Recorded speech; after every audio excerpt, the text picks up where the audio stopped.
Hola amigos, ¿cómo están? Estamos transmitiendo en vivo desde la Ciudad de México. Mi nombre es Oyexin Chacón y esto es Hablemos Derecho. Recuerden que Hablemos Derecho es el órgano de difusión del Programa Nacional de Asistencia Jurídica, que es una fundación que brinda asistencia legal gratuita en beneficio de personas en situación de vulnerabilidad y por supuesto también difunde la cultura de la legalidad, cosa que hacemos el día de hoy, como todos los jueves a las 9:30 de la mañana. Siempre es un placer. Hoy, como cada 15 días, tenemos un invitado especial que viene del Poder Judicial de la Ciudad de México y por supuesto, como siempre, agradecemos el apoyo en la difusión y por supuesto que nos mandan gente muy talentosa, jueces y magistrados del Poder Judicial. Un agradecimiento al presidente del Tribunal Superior de Justicia de la Ciudad de México, por supuesto a la Coordinación de Comunicación Social. Hoy tenemos un tema bien importante que tiene que ver con la pérdida de la patria potestad y sobre todo si hay un beneficio o hay un perjuicio para los niños, para los hijos, en caso de que se dé esta pérdida de patria potestad. Vamos a ver los supuestos, vamos a ver cosas bien interesantes y quién mejor que un juez de lo familiar que nos va a hablar acerca de esto. Y bueno, no me quiero tardar demasiado, solamente quiero decirle que es un excelente abogado, por supuesto, uno de los jueces más destacados del Poder Judicial de la Ciudad de México. Él es el licenciado Santiago Pérez Zaragoza, que es juez 16 familiar de este Poder Judicial de la Ciudad de México. Y bueno, el licenciado, le damos la más cordial bienvenida. Maestro, buenos días a todo el auditorio, muchas gracias. Y bueno, pues muchas gracias por las palabras y bueno, también agradecimientos al Poder Judicial de la Ciudad de México. Y bueno, pues adelante, comenzamos. Muchas gracias, maestro. Fíjate que sí, bien interesante el tema. Ayer precisamente platicábamos antes de entrar al aire que tuve una audiencia respecto de la, curiosamente no estaba planeado ni nada, sobre pérdida de patria potestad. Y entonces hice una publicación y la gente empezó a comentar, unos que estaban a favor y decían, no, pobre padre que perdió la patria potestad. Otros decían, qué bueno, se lo merece porque es un incumplido en sus obligaciones alimenticias. Hay varios supuestos. Claro. Si no tienes inconveniente, yo creo que sería importante platicarles a nuestros amigos qué es y bueno, sobre todo distinguirla, porque luego hay muchas confusiones, ¿no? Claro que sí. Mira, ¿qué es la patria potestad? Primero y después vamos a algunos supuestos de las pérdidas, porque muchas veces no se dan los supuestos que regula un numeral por ahí del Código Civil, que es el 444. Pero vamos, la patria potestad es aquel cúmulo de derechos y obligaciones que tiene un padre, un progenitor respecto a un niño o a una niña. Es decir, ¿para qué? Para que educarlo, para alimentarlo, para proveerlo, para en casos de enfermedad lo asista. Eso es básicamente lo que es la patria potestad. Y la patria potestad va encaminado, va muy ligada a lo que es la consanguinidad, es decir, que es de la naturaleza principalmente, que es entre padres e hijos. Claro, es un vínculo legal, ¿no? Que se adquiere desde el nacimiento, ¿no? Por la naturaleza misma y está totalmente regulado, regido en la legislación. Claro. ¿Se hace necesaria el registro? O sea, ¿necesitamos un acta de nacimiento? Necesariamente sí, o un acta de nacimiento que es el que vincula a padres e hijos, o en su caso también lo que nosotros conocemos, lo que es la posesión constante de hijo, que también se puede dar ese vínculo paterno-filial o materno-filial. Está bien interesante, yo creo que tendríamos que dedicar otro programa, pero en el caso de la patria potestad, normalmente hay confusiones. La gente habla de patria potestad, habla de guarda y custodia, habla de visitas y convivencias, pero hay una distinción sustancial, ¿no? Claro que sí. La patria potestad son esa prerrogativa de derechos y obligaciones que tienen padres con hijos. Lo que es la guarda y custodia es, digamos, una estirpe de la patria potestad. No necesariamente quien tenga la guarda y custodia tiene patria potestad. Y necesariamente quien tenga patria potestad tiene guarda y custodia. Eso está bien interesante. Los cuidados de los hijos, el asistirlos, el respetar su derecho de crianza, el llevar a cabo esos derechos de crianza, sería esa guarda y custodia. Precisamente la connotación lo dice, guardar y custodiar, proveer al infante. Insisto, no necesariamente tenga que ser los padres que ejercen patria potestad, mamá o papá.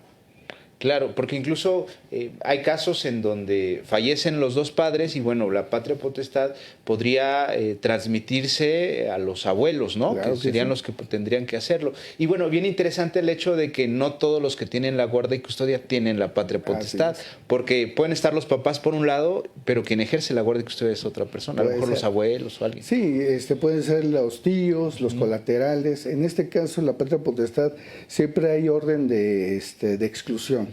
Primero son los padres, a falta de alguno de ellos es papá o mamá, alguno de los dos, y después vienen los ascendientes, que serían los abuelos maternos y paternos. Claro. Ya no hay distinción en distinguir esta situación de que primero los papás de la Paternos, mamá, no, o sea, nosotros ponderamos en alguna situación particular, entonces ya nosotros determinamos en caso de falta de papá o mamá, quién de los abuelos es quien va a ejercer guarda y custodia y en consecuencia patria potestad. ¿Por qué?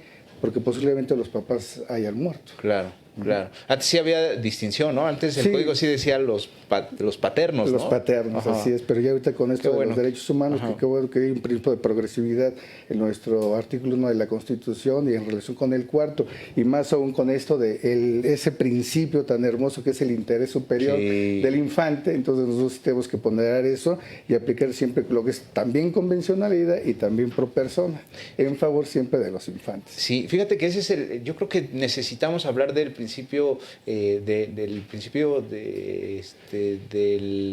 hacer lo mejor para los niños, interés ¿no? superior, Del interés superior, claro, del interés de superior. los menores, porque es una causa, es el argumento, el mejor argumento para el tema de la patria potestad, para la pérdida o la conservación. Y bueno, ¿qué es este principio de interés superior? El interés superior es una serie de prerrogativas siempre encaminadas a favorecer, en el sentido totalmente amplio de la palabra, a un niño, a una niña o a un adolescente. Y esas prerrogativas están por encima incluso del derecho de los padres. Por supuesto. Eso es. Aunque, es decir, que aquí hay como una especie de excepción a la regla de que todos somos iguales, derechos y obligaciones, y todos somos... No, los niños están arriba de los derechos de nosotros como padres, maestro. La gente se pelea y el papá, la mamá, y ahí se agarran a niñazos, luego Claro, dicen por ahí, ¿no? así es. Pero la verdad es que es una barbaridad porque el interés superior del menor implica pensar primero en los hijos y ya después los derechos de los adultos, ¿no? Así es, entonces viene lo que es la ponderación de esos derechos. Claro. Precisamente nosotros cuando resolvemos alguna situación particular de algún infante o de algunos infantes, hablo en sentido amplio para no especificar niño o niña, adolescente o masculino o femenino, pero está por encima el interés de ellos a la conflictividad personal de papá y de mamá. Muchas veces la conflictiva es muy específica, es decir, el problema de papá y mamá ahí trae una consecuencia, en que los niños escuchan, en que los niños perciben, en que los niños advierten la situación que guardan ambos padres y entonces les afecta esa situación. Entonces, ante esa circunstancia particular de ambos padres, nosotros tenemos que velar directamente por el interés máximo de los chiquitines antes de por los papás. Por supuesto que sí, y en el caso del tema de la patria potestad, bueno, este principio se aplica siempre, ¿no? En todos los casos. Y bueno, pues yo creo que aquí deberíamos entrar al tema de la pérdida de la patria potestad, ¿no? Hay un artículo 444 del Código Civil que nos habla acerca de las causas por las cuales se puede perder la patria potestad. ¿Qué implica la pérdida de la patria potestad y cuáles son las razones por las que se puede perder? Muy bien, mire, la causa de la pérdida de patria potestad es que alguno de los progenitores se coloque en un supuesto, o sea, en una hipótesis que contempla un artículo. Eso es lo primero. La fracción primera del artículo 440 nos regula que es por condena judicial. Entonces, en la condena judicial, ahí entran todas las posibles hipótesis por las cuales un padre o una madre puedan perder la patria potestad. Hoy en día, quisiera tomar solamente varias de estas hipótesis. Y una de las primeras que se da mucho ahorita en los juzgados es por la falta de administración o el cumplimiento al deber alimentario. Claro. Eso es lo que ahorita está, digamos, que es la acción intentada por todo abogado, por toda justiciable, en el sentido de que incumpliste, por más de 90 días y entonces viene inmediatamente la pérdida de la patria potestad por ese incumplimiento. Sin embargo, también en dicho artículo establece la recuperación bajo este supuesto de la patria potestad. Es decir, que el señor que incumplió, el señor que durante 90 días no proveyó al hijo de alimentos, pueda recuperar esa patria potestad. Eso es bien interesante porque finalmente el código dice que la va a perder si incumple por más de 90 días. Y a veces es muy fácil acreditarlo porque hay un convenio judicial, hay una orden judicial de pensión alimenticia y no se acredita haber cumplido con esa obligación. La carga de la prueba siempre es del demandado, el haber cumplido esa obligación. A veces es facilísimo, pero eso es muy importante. No quiere decir que ya la pierda para siempre. Implicará que tendrá que cumplir durante, creo que es un año más. Sí, va a garantizar, tiene que garantizar un año la obligación alimentaria y estar cumpliendo con la pensión mes con mes. O sea, regularizarse, digamos, en este supuesto. Hay algún otro supuesto que también son más delicados. Por ejemplo, en el caso de violencia familiar o en el caso de algún abuso sexual o alguna violación por parte del padre, de un delito que haya cometido papá o mamá en contra de alguno de los chiquitines. ¿En ese supuesto no se puede recuperar la patria potestad? No, en ese supuesto no se puede recuperar. De hecho, también incluso los jueces penales se pronuncian sobre ese aspecto, si es algún abuso, alguna situación de violación. En el aspecto penal. En el aspecto familiar nosotros sí tenemos contemplado incluso entrar al estudio del abuso sexual, porque está en nuestro 323 del Código Civil. Podemos entrar al estudio de alguna situación en la modalidad de violencia familiar, que es el abuso sexual. También, de hecho, hay algunas ejecutorias de federales que obligan a los jueces, o más bien no obligan, sino simplemente nos dicen tener facultades en tratándose precisamente de ese interés superior en que tú puedas analizar o estudiar si hubo abuso sexual respecto a un infante, situación que posiblemente sea diferente al aspecto o al ámbito penal. Claro, porque aquí simplemente es acreditar la violencia, porque de hecho es hasta materia de controversias del orden familiar, ¿no? Los alimentos, visitas y convivencia, guardia y custodia, pero también contempla el supuesto de violencia, ¿no? Y violencia en su modalidad de abuso sexual. De abuso sexual. Que son cosas muy delicadas y entonces aquí nosotros tenemos que analizar, estudiar a través de los instrumentos que el Poder Judicial nos proporciona, que el Tribunal Superior, que son estudios en psicología, posiblemente el aspecto económico, el ámbito en donde se desarrolla y vive la familia, que es en trabajo social. Entonces tenemos que poner todos estos estudios para ver verdaderamente y llegar a la verdad de estos hechos que muchas veces, o principalmente las mamis externan de papá y papá externa posiblemente de las parejas de mami. También, entonces, ¿no? Sí, también eso es algo muy... Aunque puede darse también en caso de, ¿no?, mujeres. Papá o mamá. Ajá, también.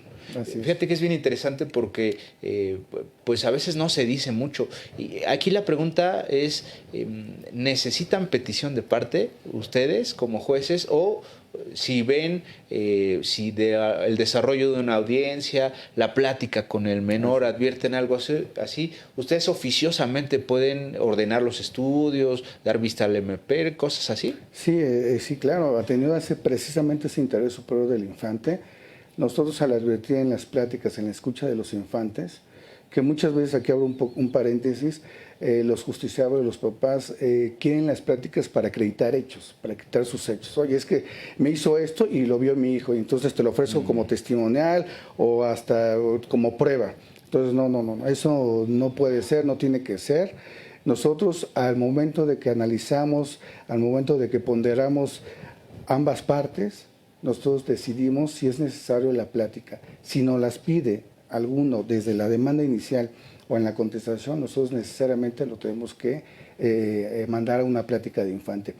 Aunque no nos los pida en el otro supuesto, pero si nosotros advertimos indicios en la demanda de que existe un peligro o un indicio de peligro que corre el menor, ya sea con papá o con mamá, nosotros ordenamos directamente la plática e incluso hay pláticas muy urgentes.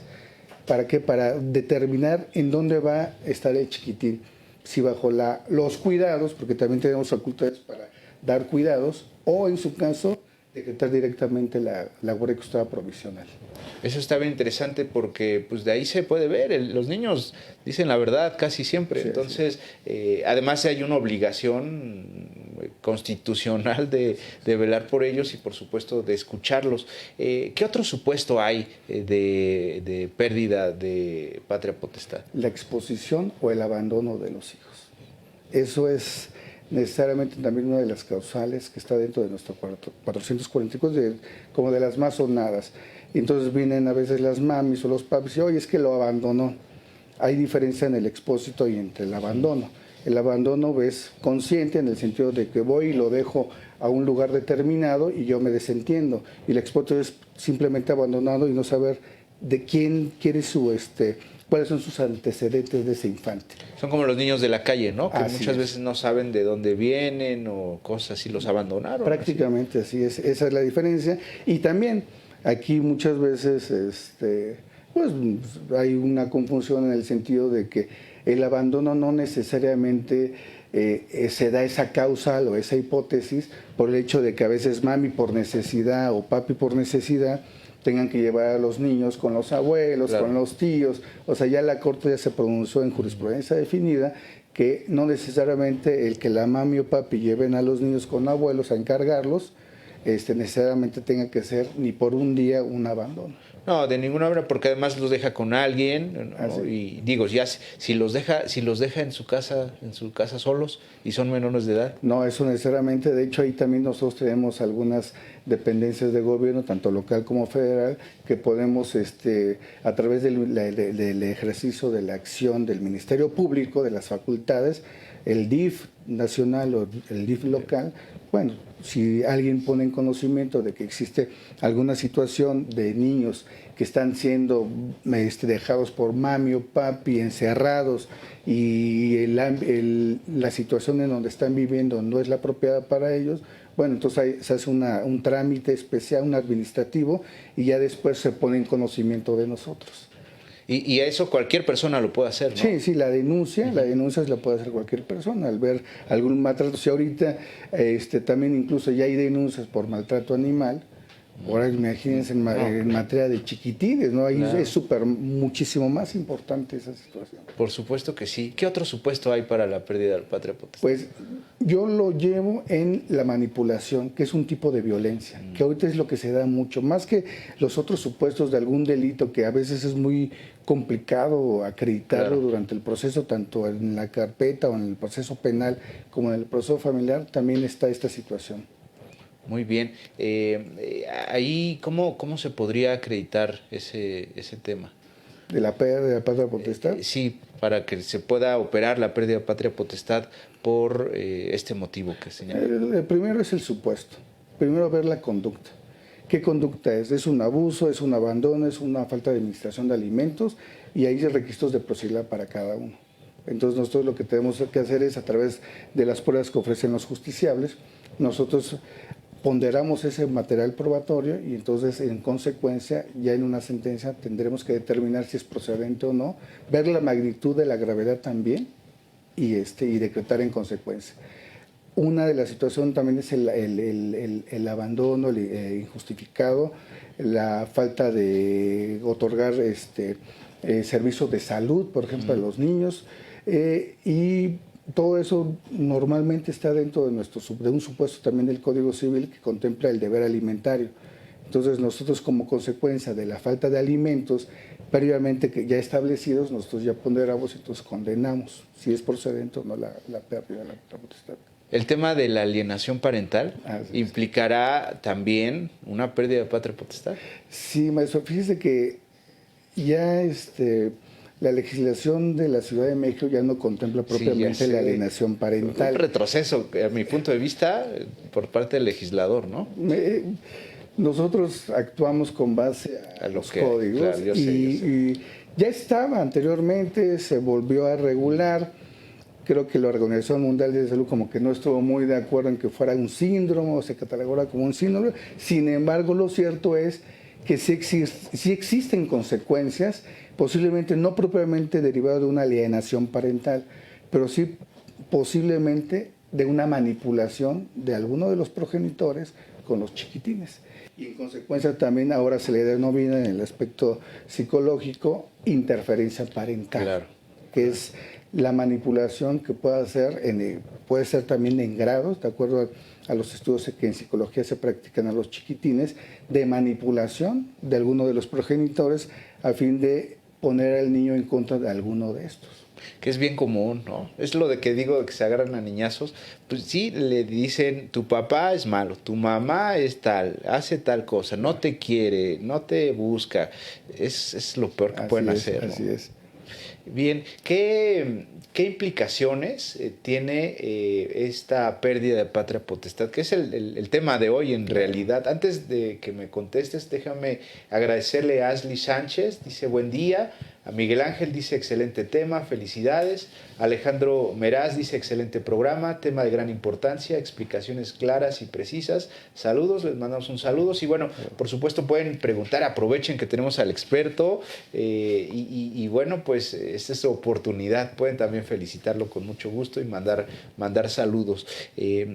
Maestro, ¿qué podemos decir de esto de las implicaciones que tiene la patria potestad? Porque a veces se puede acreditar muy fácil, a otras veces no es tan fácil, digo, periciales en psicología, documentales públicas, pero ¿vale la pena hacer un juicio de pérdida de patria potestad? Mire, maestro, creo que yo en lo personal, en el juzgado ya y de tiempo ya, bueno, ya cumplo 20 años en el tribunal, sí me he percatado como proyectista de primera, y también estuve en segunda instancia y en el juzgado propiamente, que creo que aquí nadie pierde y nadie gana en cuanto a los papás. ¿Por qué? Porque en cuanto a los padres es un choque de poder entre ellos. Siempre van a querer tener la razón respecto a una circunstancia particular de estos. Pero sin duda, el único perdedor son los niños. Claro. O sea, ellos, entre los padres, hay un conflicto constante de poder por no llegar a convenios o a conciliaciones, pero quien ve un menor, lo que siempre he comentado yo en alguna charla, es el niño nunca quiere ver a los papás pelear, nunca quiere ver a los papás que se divorcien, no quiere ver a los papás que estén mal. O sea, un niño siempre va a ser el hijo de cada uno de los progenitores. Para toda la vida, ¿no? Toda la vida va a estar el chiquitín ahí. Y lo que menos va a querer es, pero creo que el único perdedor en la disputa por querer tener la razón, porque muchas de las veces es solamente eso, querer tener la razón sin obtener un resultado positivo, es el infante o los infantes. ¿Por qué? Porque aún a pesar de que el supuesto o el supuesto que da origen a la pérdida de la patria potestad sea solamente por el deber alimentario, muchas veces hay hermanitos que si se pierde eso, pierden totalmente la relación con papá o con mamá también. Ya ahorita en estos tiempos, sí, ya la mamá se puede dar en ya se da de los dos lados. ese supuesto. Entonces, o en su caso, con respecto a guardas y custodias también, la separación incluso de los hermanos que viven con papá o que viven con mamá. Entonces, ahí nosotros tenemos que tener mucho cuidado cuando se resuelve este tipo de asuntos. La gente promueve, por ejemplo, por falta de cumplimiento, la gente promueve su juicio de pérdida de patria potestad esperando que la otra parte se aplique, ¿no? Que diga, no quiero perder la patria potestad, pues ya pago, ¿no? O ya me pongo al corriente, pago lo que tengo o la recupero pagando un año y acreditando, garantizando, ¿no? Pero ese sería el mejor escenario en todo caso. Pero ¿qué pasaría cuando pues ya perdí la patria potestad? Pues ya no, como si ya no fueran mis hijos, y entonces actúan contrario a lo que se esperaba, y eso es un grave problema, ¿no? Sí, y aquí, maestro, hay una situación particular en esta situación que usted plantea. Efectivamente, pierde la patria potestad, que serían los derechos del infante o de la infante. Sin embargo, no las obligaciones. O sea, el señor se encuentra, o la señora, obligados a seguir cumpliendo con el deber alimentario. y el deber alimentario en un sentido preciso y conciso lo contempla nuestro artículo 308 del Código Civil. Ahí viene todas las hipótesis de lo que es el deber alimentario para efectos de este tipo de situaciones de pérdida de patria potestad. Y la otra que también es muy importante y precisamente igual se escuchará reiterativo, que precisamente atendiendo el interés superior del infante, la Corte también ya se pronunció en el sentido, ya desde hace muchos años, de que aún con entrada independencia, de que el progenitor pierda la patria potestad, si el niño quiere convivir con su papá o con su mami, va a tener el derecho de solicitarlo y pedir la convivencia, aún con entrada independencia, de que el papá haya perdido la patria potestad. Porque no se pierde ese derecho del No menor. Es un derecho también del progenitor que perdió la patria potestad el hecho de solicitar visitas y convivencias. No, eso no. No lo damos así, es de respecto al infante. No sé, de repente se está en un proceso de pérdida de patria potestad, escuchamos al infante y de repente nos dice, es que yo sí quiero ver a mi papá. Y entonces el niño es el que nos dice a nosotros, yo sí quiero ver a mi papá. Con entrada independencia de que no me vea, de que me haya abandonado, de que no me dé alimentos, yo quiero ver a mi papá. Entonces nosotros tenemos que regular esa situación. Claro está que hay supuestos de pérdida de patria potestad que no conllevan necesariamente a que nosotros en todos los aspectos podamos decretar un régimen de convivencias también, incluso cuando el infante solicite esa convivencia. Ejemplo, violencia. En un delito, en violencia. Ahí no, nosotros no podemos hacer eso. ¿Ni siquiera supervisadas? No.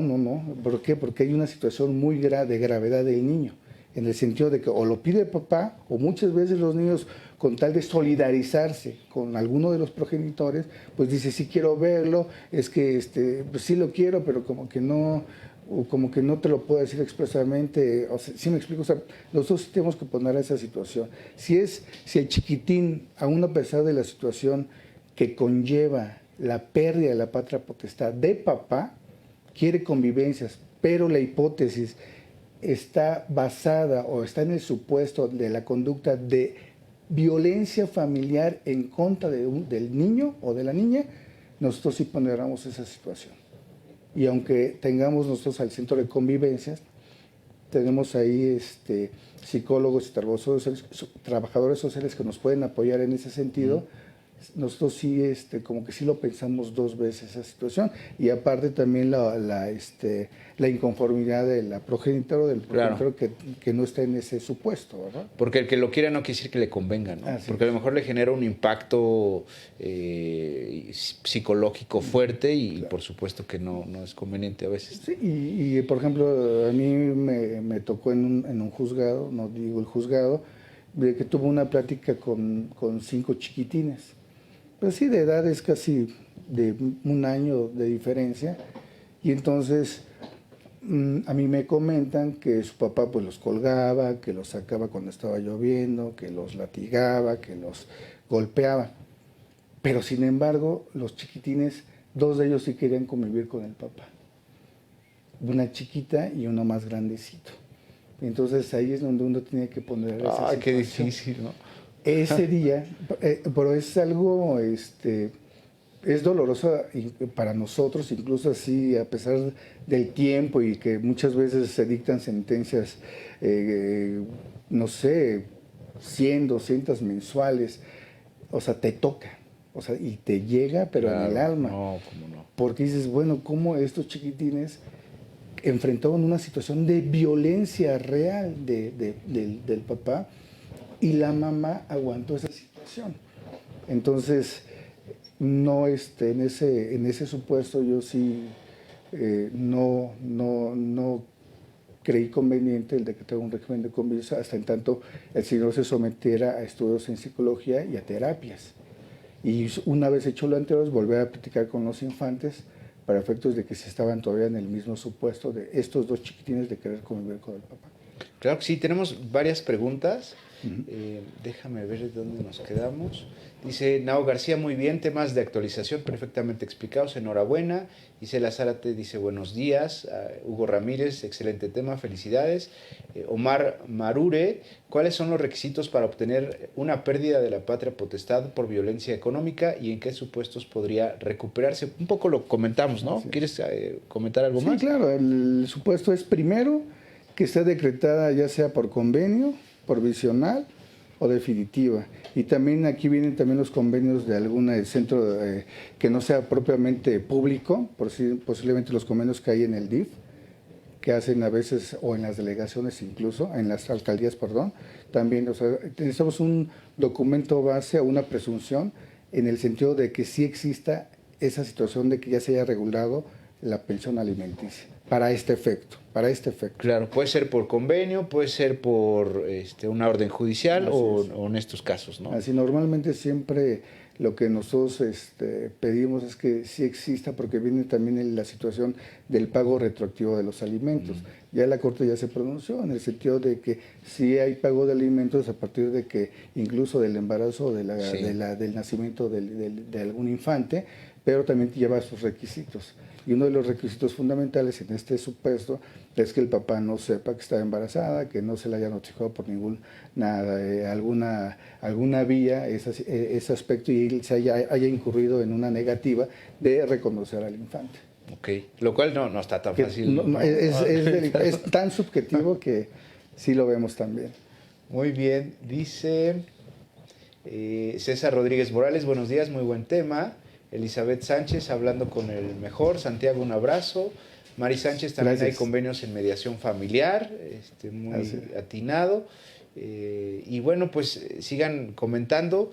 Ya estamos terminando casi el programa, pero no me gustaría dejar de hablar con el tema de las veces en que uno de los cónyuges o de los padres impide las convivencias con el otro. ¿Ese podría ser un motivo de pérdida de patria potestad? Sí, de hecho es no motivo propiamente de pérdida de patria potestad, pero sí motivo inmediato de un cambio de guarda y custodia, y la Corte apenas acaba de resolver alguna situación en ese sentido, de el incumplimiento reiterado a la guarda y custodia, es decir, el incumplimiento al régimen de convivencias conlleva como consecuencia el cambio de la guarda y custodia o la pérdida de la guarda y custodia.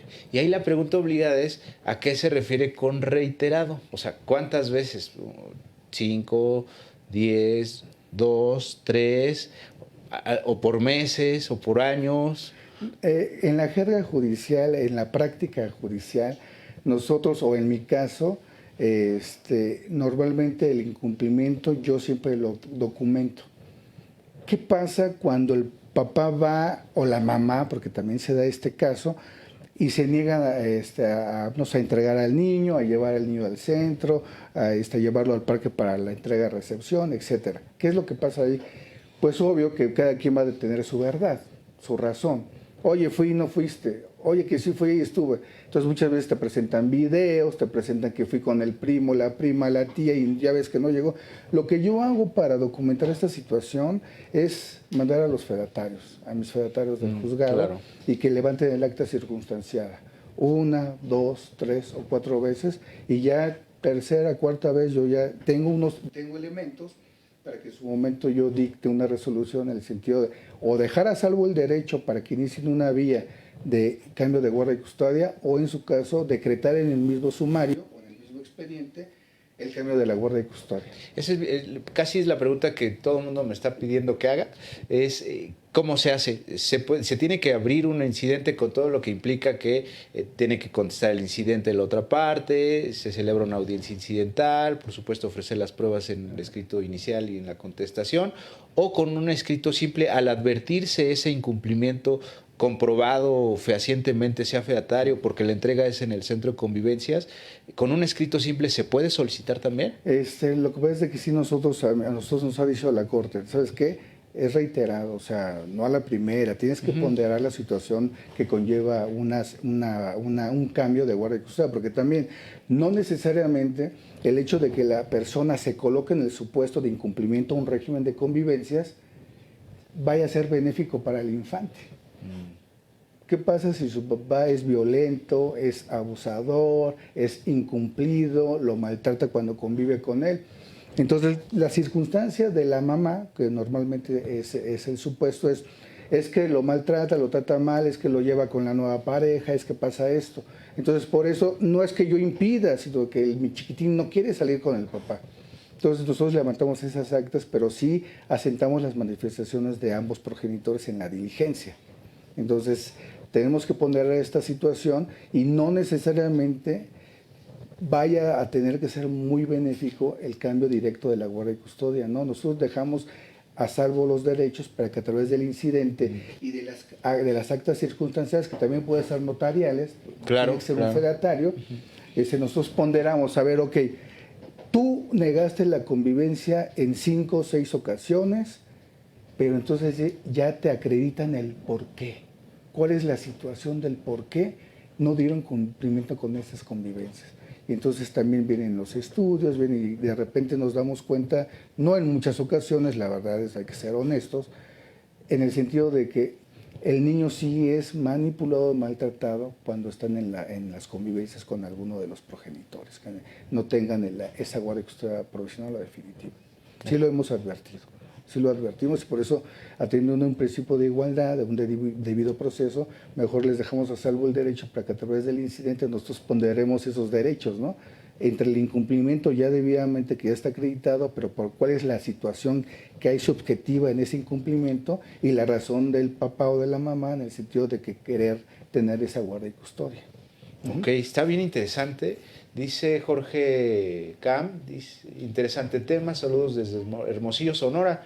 El licenciado Jorge Valle les manda un saludo hasta Hermosillo, Sonora. ¿No? Saludos para allá.